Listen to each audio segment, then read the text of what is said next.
Magandang buhay mga ka-Shirins! Ihaw Dobo for today's video. Ayan, ihaw dobo ang tinawag ko dito kasi timplang ihaw siya pero dahil hindi naman siya inihaw at niluto siya sa kanyang pinagbabaran or sauce or sabaw.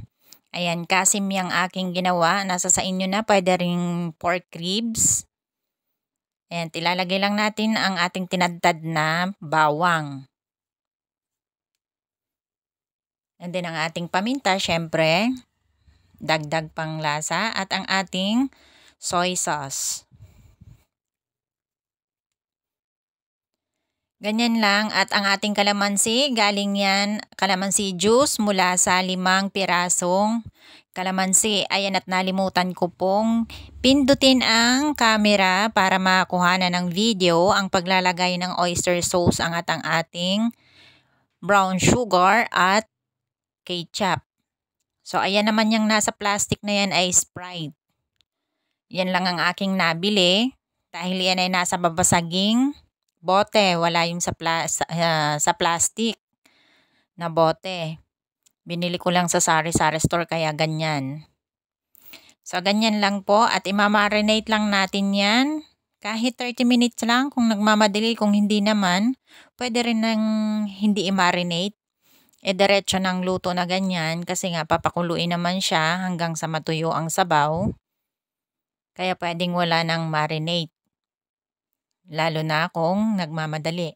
Start na po ng ating bare months kaya pwede na po ito kahit sa mga panghanda sa ating mga okasyon. May mga okasyong darating, pwede po ito at talagang hindi kayo mapapahiya sa lasa. Ayan at malapit na pong maluto. Kung gusto nyong ganyan din ang pagkakaluto, may konting sabaw, pwede. Kaya nasa sa inyo na po kung paano nyo iluluto, kung may sabaw ba o talagang iga yung sabaw, yung parang nagmamantika. So ayun, ang ginawa ko dyan parang nagmamantika ang sabaw. Hindi ko rin alam kung anong itatawag pero tinawag ko na rin siyang ihaw dobo kasi nga ang timpla niya ay pang ihaw. Pero dahil niluto ko siyang ganyan, kaya tinawag ko na siyang ihaw dobo. Ayan, sa may mga gustong mag-subscribe ng channel, please subscribe na po. Meron din po ako sa aking media account sa FB page.